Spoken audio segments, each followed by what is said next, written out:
안녕하세요. 60대 초반의 남성입니다. 늦은 나이지만 뒤늦게 찾아온 로맨스로 요즘 하루하루 행복한 날을 보내고 있습니다. 별거 아닐 수도 있지만 제게는 너무나 아름다운 러브스토리. 사연 보냅니다. 저는 아주 어렸을 때 결혼을 했습니다. 군대를 갔다 오고 복학하기 전에 학교 근처에서 알바를 시작했습니다. 잘 되는 호프집 알바고 사람도 많고 늦게 끝나 피곤하기도 했지만 복학하기 전에 용돈이라도 벌 심산이었습니다. 호프집 규모가 다소 컸기 때문에 아르바이트생도 몇 명 있었는데 그 중에 눈에 들어오던 여자가 있었습니다. 그렇게 예쁘게 생기지는 않았고 약간 통통했지만 힘든 일에도 불구하고 항상 웃음을 잃지 않는 여자였습니다. 처음에는 외모가 제 스타일이 아니라서 마음에 들지 않았는데 그녀의 밝은 성격과 해맑은 미소에 점점 마음을 빼앗겼고 저는 그녀를 좋아하기 시작했습니다. 처음에는 그냥 아르바이트 동료로 대화도 몇 마디 나누고 다른 동료들과 술자리에서 티 안 나게 그녀를 챙겨주면서 제 마음을 표현했습니다. 그러다 복학할 때가 되어 아르바이트를 그만두기 며칠 전 그녀에게 고백을 했고 그녀와 사귀게 되었습니다. 그녀와 사귀기 시작하자 그녀는 자신의 사정을 이야기했습니다. 아버지는 어렸을 때 돌아가시고 어머니랑 둘이 살았었는데 1년 전쯤에 암으로 하늘나라에 가셨다고 합니다. 어머니가 살아계셨을 때는 그래도 어머니가 대학교 등록금을 보태주셔서 아르바이트하며 용돈을 마련했는데 어머니가 돌아가시니 학교를 다닐 형편이 안 돼서 휴학 중이라고 하네요. 호프집 아르바이트를 해서 월세 내고 생활비하면 남는 게 얼마 없지만 그래도 학교를 다니고 싶어서 차곡차곡 모으고 있다고 했습니다. 저희 집이 그렇게 잘 사는 건 아니지만 그래도 저는 부모님께서 학비와 용돈을 다 보태주시고 학교 근처에 자그마한 전세방까지 구해주셨는데 저랑 2살밖에 차이 안 나는 그녀의 사연이 너무나 가슴 아팠습니다. 저는 그녀의 월세라도 아끼고자 살림을 합치자고 제안했고 처음엔 거절하던 그녀도 몇 번의 제안에 결국 수락하고 동거를 시작했습니다. 동거를 하고 나자 그녀가 훨씬 더 좋아지기 시작했습니다. 그녀는 낮에는 식당에서 밤에는 호프집에서 힘든 아르바이트를 했지만 자기보다는 저를 먼저 생각해 주었습니다. 제가 공부하느라 힘들다며 바쁜 와중에도 맛있는 요리도 해주고 깔끔한 성격이라 정리정돈도 잘해서 집안은 늘 깨끗했습니다. 20대의 열정적인 남녀인지라 서로 시도 때도 없이 만나서 데이트를 즐겼습니다. 저는 군대 가기 전에 몇 번의 연애를 한 경험이 있었는데 그녀는 제가 처음 만난 연애 상대였습니다. 그렇게 몇 달을 행복한 시간을 보내다 우리에게 시련이 왔습니다. 어느 날 혼자서 끙끙 앓던 그녀는 울면서 저에게 임신인 것 같다며 고민을 털어놨고 테스트기를 사서 확인한 결과 임신이었습니다. 그 당시 저도 어렸고 아직 졸업을 하려면 1년 이상 남은 때라서 눈앞이 캄캄했습니다. 그러면 안 됐었는데 임신 사실을 알게 되었을 때 제 표정이 너무 심각했나 봅니다. 그녀는 저의 모습에 너무나 슬퍼했고 다음 날 수술을 한다고 하더군요. 그녀의 입에서 수술이란 단어가 나오자 그때서야 정신이 들었고 제가 어떻게 해서든 방법을 구해볼 테니 수술은 절대 하지 말고 기다려달라고 했습니다. 저의 진심 어린 사과에 그녀도 마음이 풀렸는지 행복한 미소를 보였고 갑자기 딸기가 먹고 싶다 해서 딸기를 사와 같이 먹었습니다. 며칠간 고민을 하다가 어쩔 수 없이 부모님께 사실대로 말씀드렸어요. 저희 부모님도 처음에는 노발대발하시더니 다른 집 귀중한 자식에게 몸에 칼을 댈 수 없고 수술을 하는 건 살인과도 같다며 우선 그녀와 함께 집에 오라고 했습니다. 부모님께 심한 꾸중을 들을 거라는 예상과는 달리 부모님은 그녀에게 우리 아가 하며 정말 잘해주셨고 부모님의 도움을 받아 좀 더 큰 곳으로 집을 옮기고 무사히 출산을 할 수 있었습니다. 너무나도 예쁜 딸이 우리에게 찾아왔고 나이도 어리고 서툴렀지만 딸을 키우며 행복한 시간을 보냈습니다. 아내는 임신하고 출산하고 하느라 본인도 힘들었을 텐데 항상 제가 공부를 할 수 있게 배려해 주었고 저는 딸이 돌이 될 때쯤 남들도 부러워할 대기업에 취직을 했습니다. 딸도 건강하게 잘 자랐고 아이가 초등학생이 되어 손이 덜 가게 되자 아내는 출산과 육아로 포기했던 학업을 다시 하기를 바랐고 방통대에 진학하여 학업도 병행했습니다. 집안일 육아 학업 모두 열심히 하는 아내가 정말 사랑스러웠고 졸업을 1년 남긴 어느 날이었습니다. 아내의 안색이 좋지 않아서 걱정을 했지만 많은 일들을 하느라 힘이 들어서 그런 줄 알았는데 혹시나 하는 건강검진에 아내는 유방암 3기를 진단받았습니다. 정말 천사 같고 열심히 살았던 아내였는데 왜 이런 일이 생겼는지 하늘이 원망스러웠습니다.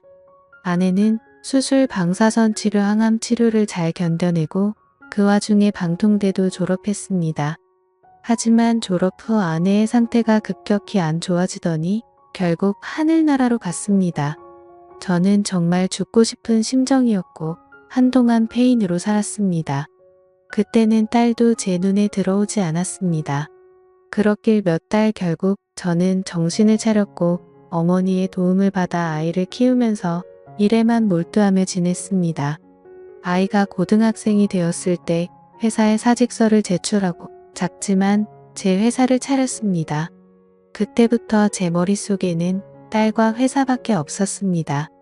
그렇게 10여 년이 흘렀고 회사는 안정 수준으로 괜찮은 수익이 났고 딸도 좋은 배필을 만나서 결혼을 했습니다. 딸이 결혼하고 나니 갑자기 공허해졌습니다. 딸이 시집가기 전에는 같이 살았었는데 시집가고도 자주 찾아오기는 하지만 퇴근 후 혼자 집에 들어갈 때는 정말 외로움에 사무쳤습니다. 주위에서 돌싱들을 소개해줘서 만나기도 했는데 예쁘고 괜찮은 분들도 있었고 저를 마음에 들어하는 분들도 있었지만 결국에는 제가 마음을 접게 되더군요. 그렇게 1년 정도가 흘렀을 때 마음을 가다듬고자 혼자 제주도 여행을 갔습니다. 제주도를 향하는 비행기 옆 좌석에 40대 중반으로 보이는 아름다운 여성분이 있었습니다. 왠지 어두운 표정의 그녀였지만 너무나 예쁘고 향수 냄새는 아닌데 정말 향기로운 냄새가 났습니다. 저는 옆 좌석에 앉아 있다는 것만으로도 심장이 두근거렸고 첫눈에 반한다는 게 이런 건가 생각했습니다. 하지만 나이 차이도 많이 나는 것 같고 비행기에서 처음 봤는데 말을 걸거나 하면 이상한 사람으로 생각할까봐 그러지도 못했습니다. 제주도에 도착하는 1시간이 너무나 짧게만 느껴졌습니다. 공항을 빠져나올 때 앞에 있는 그녀를 붙잡을까 수없이 망설였지만 결국은 그럴 수 없었습니다. 그냥 짧은 설렘으로 끝낼 수밖에 없었습니다. 혼자 렌트카를 타고 제주도를 여행하기 시작했습니다. 계획을 전혀 짜지 않고 온 여행이라 바닷가를 끼고 도로를 따라가다가 괜찮은 카페나 식당이 있으면 들어갔습니다. 처음 도착한 곳이 함덕 해변이었는데 오랜만에 바다를 보니 너무나도 좋았습니다. 카페에 앉아 바다를 보는 것만으로도 힐링이 되었습니다. 근처에 숙소를 잡고 추천하는 레스토랑에 가서 혼자 저녁을 먹으며 와인을 한잔 했습니다. 너무나 만족한 식사를 하고 숙소에 와서 쉬는데 혼자 여행이 좋기는 했지만 외롭기는 했습니다. 다음날 전날 갔던 카페의 커피 마실 생각나 다시 찾았습니다. 아침이라 사람이 많이 없었고 창가에서 바다를 보며 혼자 앉아있는 여자분이 있었습니다.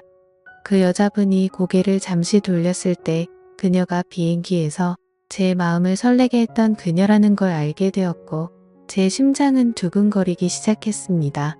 저는 커피를 마시며 그녀가 눈치채지 못하게 그녀를 지켜보았고 그녀는 뒷모습에서도 왠지 쓸쓸함이 느껴졌습니다. 그녀에게 말을 걸어볼까 했지만 저를 기억 못할 것 같아서 망설이는 동안 그녀는 자리에서 일어났고 나가는 길에 눈이 저와 마주쳤는데 그녀도 저를 기억하는지 잠시 멈칫하더니 가볍게 목례를 하고 카페를 나갔습니다. 저는 잠시 망설이다가 그녀를 따라 나갔는데 그녀의 모습은 보이지가 않았습니다. 몇십 분을 찾아 헤맸지만 그녀를 찾을 수 없었습니다. 용기를 내지 못하고 망설였던 제 자신이 너무나도 원망스러웠습니다. 너무나 아쉬웠지만 이내 제 마음을 부여잡고 다시 여행을 하기 시작했습니다. 그녀를 잡지 못한 제 자신이 한심스러웠는지 여행은 재미있지 않았습니다. 그렇게 하루 이틀이 흘렀고 더 이상 혼자 여행을 하면 더 쓸쓸해질 거라는 생각이 들었고 예정보다 앞당겨 돌아가기로 했습니다. 제주도에서 마지막 밤은 해변에 앉아서 파도 소리를 들으며 맥주 한잔하기로 했습니다. 편의점 맥주 4캔과 주전부리를 사서 해변에 혼자 앉아 한잔하기 시작했습니다. 그렇게 2캔 정도 마셨을 때 정말 생각지도 못한 일이 벌어졌습니다.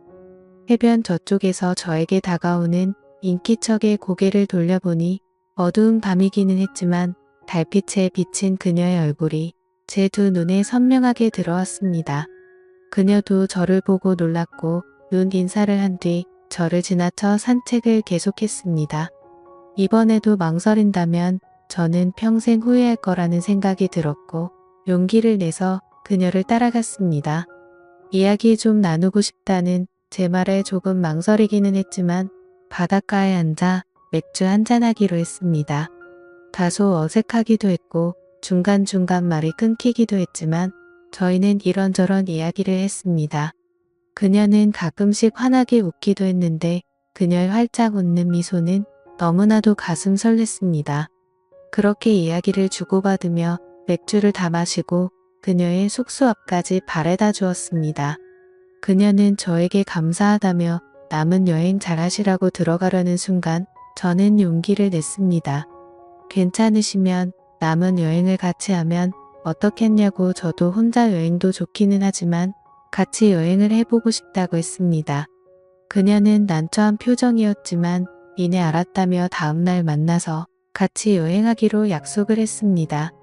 다음날 그녀를 데리러 가며 혹시나 마음이 바뀌어 안 나오면 어떻게 하지 했으나 그녀는 약속 장소에서 환한 미소로 저를 반겨주었고 저희는 함께 여행을 시작했습니다.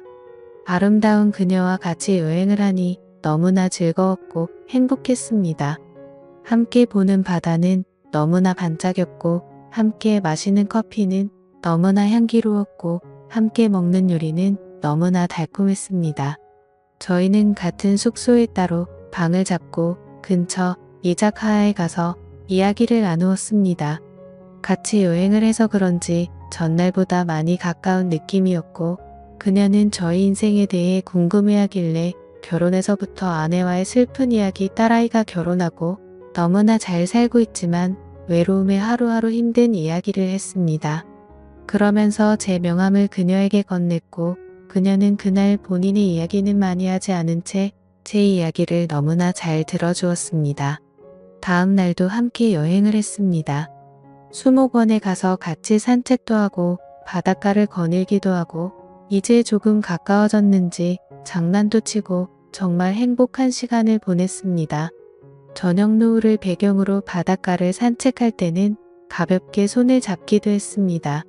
숙소를 잡고 숙소 앞 분위기 좋은 와인바에 가서 와인을 마시며 대화를 했습니다. 그녀는 술이 조금 취했는지 아니면 제가 편해졌는지 본인의 이야기를 하기 시작했습니다. 그녀는 40대 초반이고 아들이 하나 있는 유부녀라고 했습니다. 그녀의 남편은 평소에는 너무나 자상하고 괜찮은 사람인데 술에 취하기만 하면 사람이 돌변한다고 했습니다.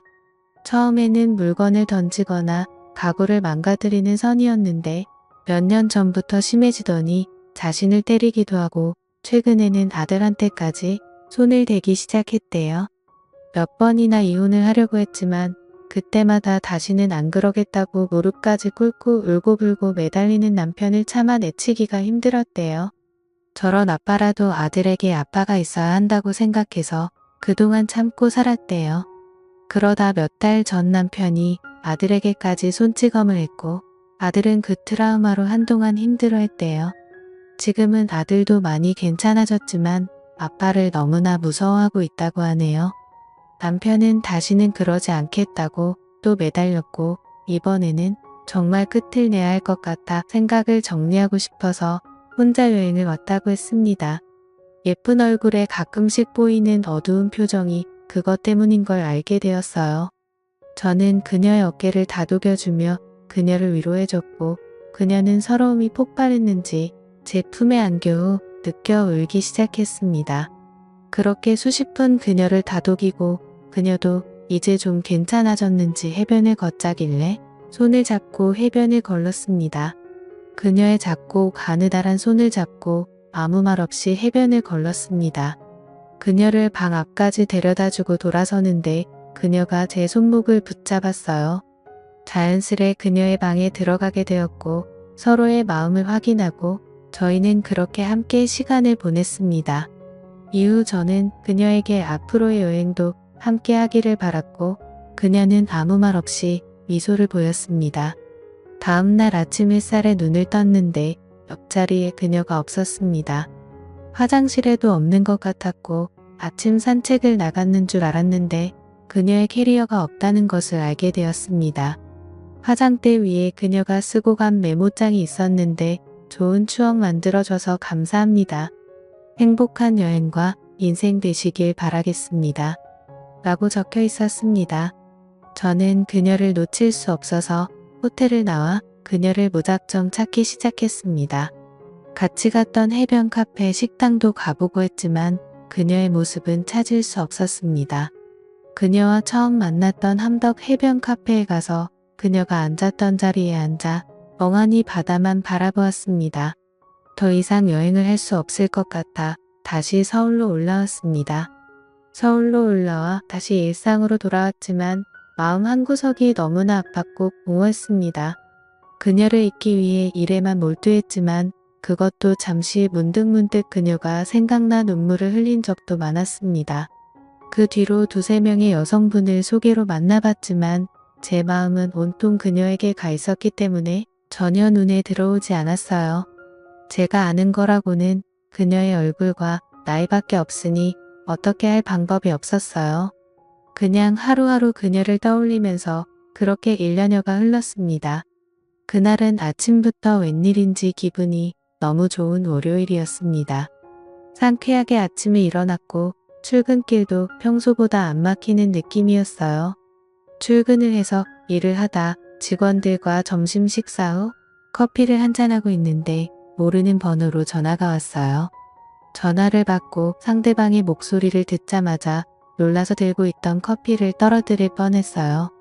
수화기 건너에서 들리는 목소리에서 그녀임을 느낄 수 있었어요.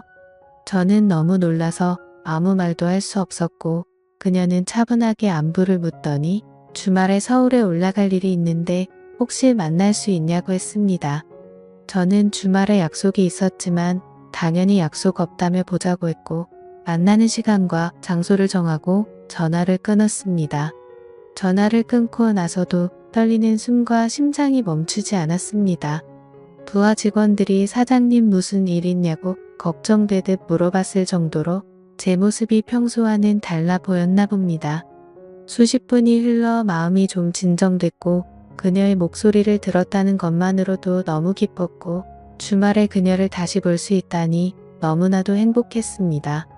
그녀와 만나기로 한 날짜를 기다리며 하루하루가 설레고 행복했습니다. 드디어 그녀와 만나기로 약속한 날이 되었습니다. 저는 최대한 깔끔하면서도 너무 꾸미지 않은 것 같은 옷을 입고 간만에 향수도 뿌리고 머리에 힘도 주었습니다. 토요일 저녁 그녀와 만나기로 한 카페로 향했습니다. 그녀를 빨리 보고 싶다는 생각에 서둘렀는지 약속 시간보다 1시간 전에 도착하였고 카페의 문이 열릴 때마다 그녀일까 두근두근했습니다. 그녀는 약속 시간 10분 전에 문을 열고 들어왔고 그녀의 모습은 너무나 눈부셨습니다. 그녀는 제 앞에 앉아서 환한 미소를 보였고 저는 그 모습에 감탄할 수밖에 없었습니다. 그녀도 저와의 만남을 기다린 듯 깔끔한 정장 스타일의 옷을 입고 있었고 미용실을 다녀온 듯한 헤어스타일과 메이크업이었습니다. 처음에는 다소 어색한 대화를 주고받다가 곧 그녀의 진심을 들을 수 있었습니다. 제주도 여행에서 그녀도 저에게 사랑을 느꼈고 저와 보낸 그날이 너무나도 행복했다고 합니다. 새벽에 자고 있는 저를 보면서 계속 만나고 싶다는 생각까지 했었다고 합니다. 하지만 아무리 남편이 폭력적이고 이혼까지 생각하고 있었다고는 하지만 아직 이혼하기 전인 몸으로 다른 남자와 있다는 죄책감이 몰려왔고 그래서 저에게 말도 없이 떠났다고 합니다. 제주도에서 돌아와 남편과는 이혼 절차를 밟았다고 합니다. 이번에도 남편은 울며 불며 매달렸지만 이번에는 정말 이혼하기로 결심했고 받아들이지 않는 남편 때문에 소송까지 하느라 1년여가 걸렸다고 합니다. 제가 준 명함을 보면서 전화를 걸까 말까 망설였지만 이혼이 결정되지 않은 상태에서 저에게 전화하는 게 저에게도 미안했다고 합니다. 한두 달 전쯤 이혼을 하게 되었고 용기를 내서 저에게 전화를 했다고 합니다. 그녀의 말에서 진심 어린 사랑을 느꼈고 그녀의 손을 잡고 고맙다고 말했습니다. 저희는 근처 근사한 레스토랑에 가서 식사와 와인을 가볍게 마시고 행복한 시간을 보냈습니다. 대화를 나눌수록 그녀가 통하는 게 너무나 많았고 우리는 정말 행복한 시간을 가졌습니다. 다음 날 우리는 한강을 찾아 산책을 했습니다. 1년 전 제주도에서 해변을 같이 걸을 때처럼 손을 잡고 걸으며 너무나 행복한 시간을 보냈습니다. 그녀는 대전에 살고 있어서 저녁에 서울역으로 바래다 주었고 안타까운 그녀를 보내주었습니다. 그 이후로 주말마다 그녀가 서울로 올라오거나 제가 대전으로 찾아가 데이트를 즐겼고 반년 전에는 그녀가 서울에 취직을 하고 우리 집 근처 쪽에 집을 얻었고 서로의 집을 오가며 사랑을 키워나가고 있습니다.